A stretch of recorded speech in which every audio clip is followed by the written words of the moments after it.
What's up, AP Psych? This is your forgetting lecture. This is the last of the memory series that is built into the cognition unit. It is last, but it is not least. There's a lot of important terms in here, so let's get to it. As you can see, some important stuff. Here we go.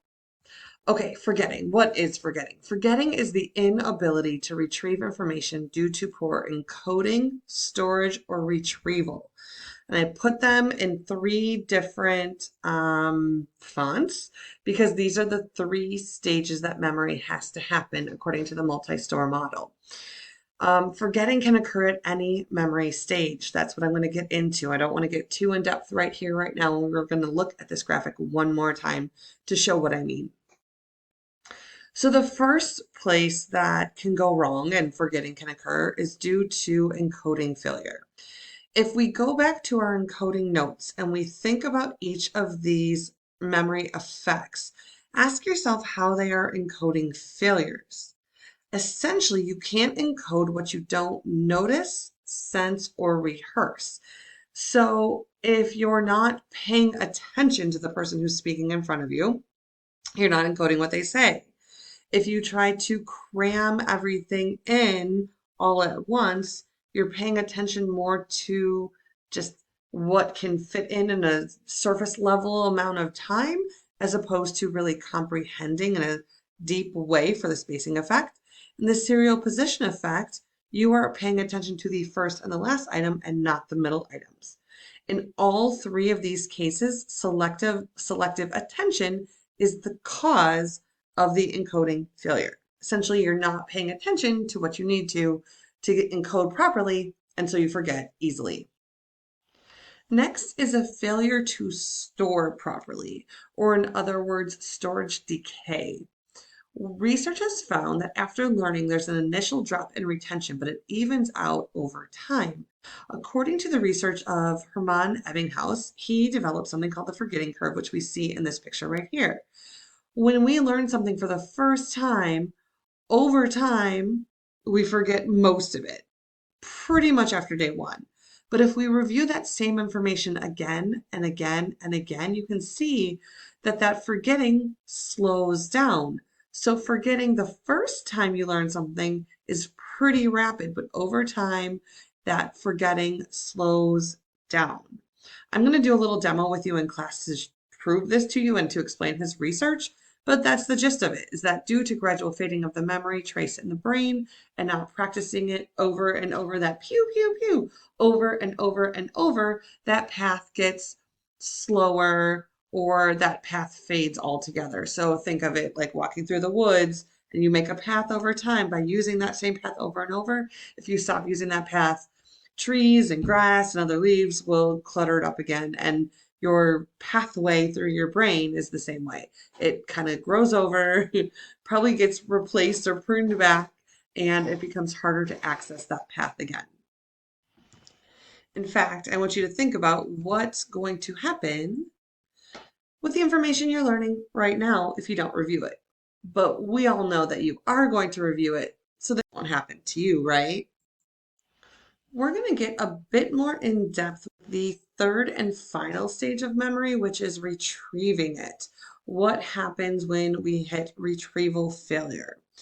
What this means is that the information is in our memory, but we can't access it because of, well, two different categories. A couple more than this, but we're going to go in depth into these two reasons because there's either interference or a case of amnesia happening. Let's take a look at what both of those are.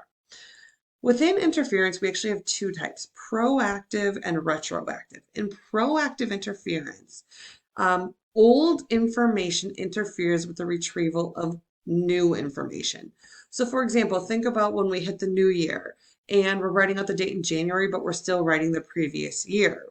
So perhaps it is 2024, and when we get into January or February of next year, even though it should be 2025, perhaps you keep writing 2024. We've all done it.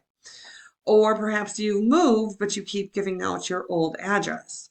Or for me, when I revamp my AP units and I move things around, I sometimes refer to the wrong unit because the old information is more is stored better, it's encoded deeper into my memory than the new information. So proactive interference, when old interferes with the retrieval of the new. And notice, I'm not saying I don't know it. It means I can't access that new information. And then retroactive interference is the opposite. When new information interferes with the retrieval of the old. So imagine you are currently in pre-calc, but you can't remember how to solve a basic geometry question when your tax sibling is asking you for help. So the new stuff from pre-calc keeps getting in the way of the old stuff about geometry, and you find it really hard to answer a question that you knew how to do pretty well and easily years ago. In fact, studies have found that going to bed immediately after studying can aid retention. Now, what I mean by that is study, do your homework, all those review things, and then don't stay up all night. That's not what I'm saying. But then go to bed shortly thereafter, or do really basic tasks that don't require a lot of memory power. Because if you think about why might this happen, I've got my little why thing. Where's my why? Why? There it is that information presented in the hour before bedtime suffers less retroactive interference because the opportunity for more interference is not there. You're not trying to pile more and more information, more and more new information on top of the now old stuff that you had just studied. So go to bed right after you do this, or shortly thereafter. Maybe like brush your teeth first. Okay, so in sum, why do we forget? We forget because we filter, alter, or lose much during each stage. We perhaps aren't paying attention in the case of poor encoding here and here. Perhaps as we store information, it decays, or we're going to see in a little bit how it could get altered.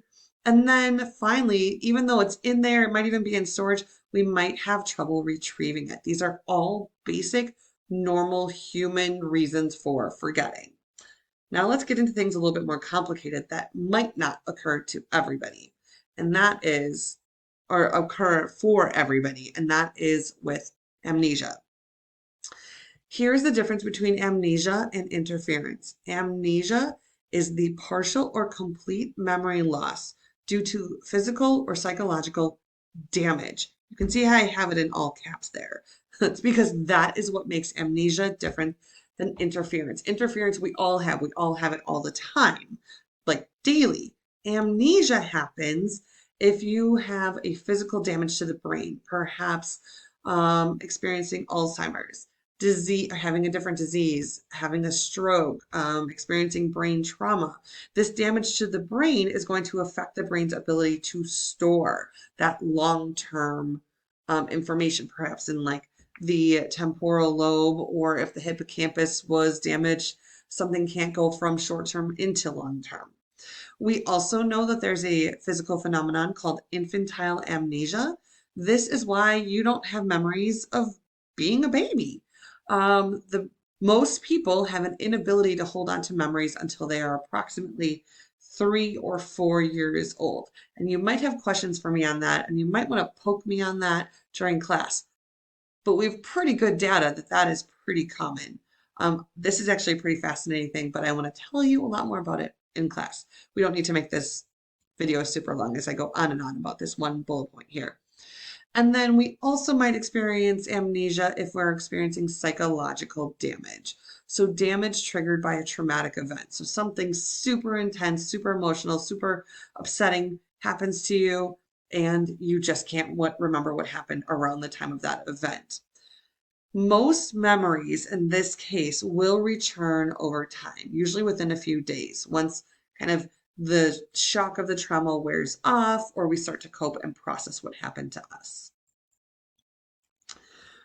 From the term amnesia, we then break it down into anterograde or retrograde amnesia. Anterograde is the inability to remember new events or info that came after the amnesia damage incident occurred. Retrograde, think of it so retro, so old fashioned, you can't remember the old events or the past. So the information that came before the amnesia damage occurred. You might even be able to think of a couple examples like the movie 50 First Dates or Finding Dory. And we'll talk about what kind of memory loss they had in class. But see if you can anticipate what sort of memory loss they had if you've seen those movies. If you're having trouble knowing the difference, ask yourself, where is the memory loss? Is the loss for memories before, meaning the past, or that's so retro, before the trauma, or after, in which we use the word anterograde, amnesia? More often than not, movies and TV shows will kind of put out the idea that people can't remember what happened to them after a trauma because they are repressing those memories. The definition of repression is a defense mechanism that drives out anxious thoughts, feelings, and memories from your consciousness. The debate really is about, is this within your control or not within your control? Like, is your brain body trauma response forcing yourself to forget something, or is it more like a little bit more conscious than we realize, where we are actively just trying not to remember something? Perhaps it's too embarrassing or upsetting to remember what happened, and so you don't want to talk about it.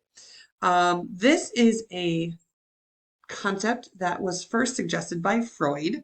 Here's Sigmund Freud. We will talk about him much more in units ahead. But this is one of his ideas, that he believed that there was an internal conflict going on outside of our control, just forcing those thoughts into the deep, deep, dark basement of your brain, that we were self-censoring ourselves to protect our ego or decrease anxiety that would come if we were remembering that event. But research shows that most likely actual repression is not impossible, but it's rare. It's rare when our body or our brain forces us to forget something. It's usually a little bit more of a conscious decision than we might realize.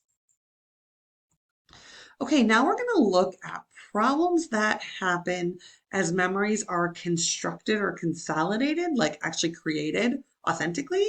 And then what happens when you try to remember them and reconstruct them, in other words, tell them back and make mistakes. What of this is your fault? Why does this happen? Is there a way to prevent it? Before I get into all that, here's a quick little try it. Which president was Alexander Hamilton? Write down your answer somewhere in the corner of your notes and stay tuned. We'll come back to that. Okay, so reconstruction or reconsolidation is the idea that every time we retrieve our memories, every time we retell them or we have to think about them again, very often memories are continuously revised. So every single time we bring them to the surface of our consciousness, our brain is filling gaps with reasonable guesses to make recall more coherent or complete. So here's a picture of what I thought for a long, long time was my 5th birthday. I remember wearing this dress in my kindergarten pictures, or at least I remember seeing the pictures of kindergarten. And so when I see this picture, I had a whole story at one point that said, yes, this was my 5th birthday party. But this is actually a false memory of my 5th birthday party. And I'll tell you why after I tell you about these terms. False memories happen when we repeatedly visualize a memory so much that it feels true or familiar. There's a subterm called imagination inflation. And this is when you imagine the wrong information so much that it becomes powerful enough to actually alter the memory itself. So clearly I was here. Clearly I was at this party. Here's my brother about to blow out the candles. You can see some other people in the background. You can see that it's a birthday cake. But when I looked at this picture over and over again, and I remember this being my kindergarten dress, I created this whole story in my head about this picture being about my birthday. And then at some point, after not looking at this picture for some time, and unfortunately, this is the cropped version. I don't have the full version available. I actually can't, forgot where I put that picture. I looked for it. But the cropped version, gives an indication that these are the 3 October birthdays in my family. It was my dad's birthday, actually 4. My dad's birthday, my brother's birthday, my aunt's birthday, and my grandma's birthday. But I have these other associations with other visual cues, besides actually reading whose names are on the cake, that visualization conflicted with the actual information in my brain about this day. So visualization and actually perceiving new information was activating the same brain areas, creating this whole story about my birthday that wasn't even true. But perhaps I wasn't totally to blame for that false memory. That I might be a victim of the misinformation effect. This is when someone is exposed to misleading information or flat out incorrect information, and it causes memories to be altered to include that information. So perhaps that stack of pictures was presented to me as here is a stack of pictures from your birthday over the years. Well, now it's no longer my fault. I just take it and I say, okay, thanks. These are my pictures. That phrasing of it wasn't a question, but the phrasing of that statement misleads my brain to now think something that's not true in my memories. Or perhaps I'm taking the memories of being there with the memories of different pictures or stories I'm told, and I'm mixing it together, creating a situation that didn't really happen. Elizabeth Loftus, and please star her name, she's very important in this course, as a professor who did extensive research on this topic. And I'm going to explain her research a little bit here, and we're going to do it. We're going to go into it a lot more in class. Basically, she contacted the parents of her college students with their consent to learn about their childhood details. And then she added, when she interviewed them or sat down with them again and said, here's what your parents told me, she added plausible events that never happened. So she maybe told them a whole story about the time they got lost at the shopping mall and they were really scared. And they panicked and I don't know, were lost for hours, whatever. Well, after repeated recall over several days, when the students were asked to retell that story over and over again and sit down with this new information, when they told it on their own, they claim they remember this information that never actually happened. We're going to look at some video clips of her stuff and one of her TED Talks to find out more. So imagine the implication of this if you witness something really intense, like a crime. What we have found due to the misinformation effect is that eyewitness testimony is usually not reliable at all, and yet it's still one of the main methods used to gain information about crimes, and it's often witnesses are asked to speak at jury trials. The problem is because of the misinformation effect and everything we know about false memories, is that eyewitness testimony is often full of errors due to the anxiety and stress of witnessing the event or the anxiety and stress of having to testify in court. Also, because of the basic things we've already learned, like the fading of memories over time, or the reconstructive nature of false memories, that every time you retell the story, you revise it to make the story sound smoother, even if you aren't sure of the information and details. And then there's also the influence of the misinformation effect through leading questions, perhaps being asked, how much taller than you was he? Well, how do we even know that the criminal was a he? If someone's asking you to describe who you saw and they said, how much taller than you was he? Or how many gunshots did you hear? Instead of just saying, what did you see and hear? Maybe there were no gunshots. So those sorts of leading questions can often create false memories. But research has also found that people are less influenced by leading questions if they're warned of possible memory bias. So if they are told, we're going to ask you questions, but please stay true to what you actually remember, no matter how we phrase it, people can often correct their memories regardless of the leading nature of question. On that note, what did you answer on the try it screen? Remember that sometimes our mind plays tricks on us, especially when it comes to dates, places, and names. In one study, many people mistakenly recalled Alexander Hamilton as a US president, most likely because of all the attention Hamilton got from being being a widely successful, well-known Broadway musical. But Alexander Hamilton was never actually a US president. But I asked you a leading question.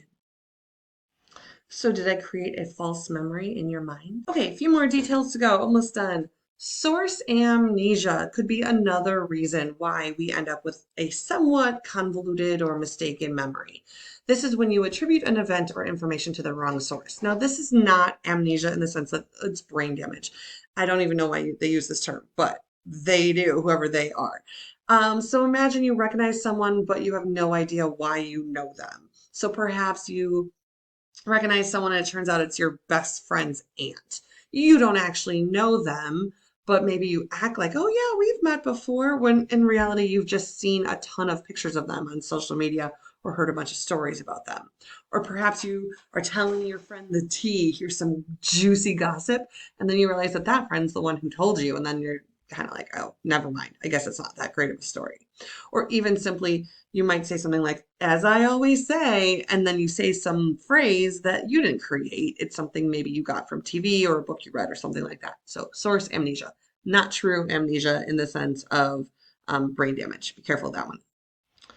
To put a cap on this memory unit, nope, subtopic within the cognition unit, let's talk a little bit about improving memory because, well, these are just topics I probably should put into other lectures and I forgot. So here we go. This will also just put a nice cap on things here. One way to improve your memory is through the testing effect. This is repeated self-testing to help you practice retrieval.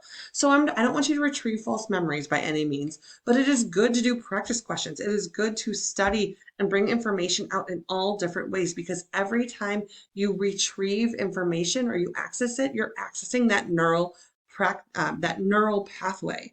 So the more you practice pulling the information out of your memory, the easier it will be to retrieve again when you actually have to do it, like for a test or perhaps for a job interview or for something else where information that you've been studying is really important. Just as much as you have to study to encode it, you have to practice using it. Sometimes this is called retrieval practice effect or test enhanced learning. So believe it or not, the more I quiz you, the more I test you, the better you will get at remembering all this information. And then finally, the act of metacognition is incredibly important. And this is knowing what you know and what you don't know and understanding your own thought process. What topic areas are your strengths? Which ones are your weaknesses? What are you super strong in 100% of the time? What do you know a little bit, but maybe need to brush up on the details and things like that? The more time you think about your thinking and your thinking process, and you are very real with yourself for good and for bad, for better and for worse, the more you will be able to address those memory gaps in your mind. So please be real with yourself when you are studying and evaluating or preparing to deliver some information or you need to use information that you might not be so confident in the heat of the moment. So wrap up this set of notes. You'll see in your lecture notes that I have a spot for some retrieval practice. Overall, I have given you tips in almost every lecture on how to make your memory stronger and better. See if you can write down as many tips as possible on things that will help improve your memory, and we will go through it in class. So do a little test retrieval practice on your own. All right, that's it for memory.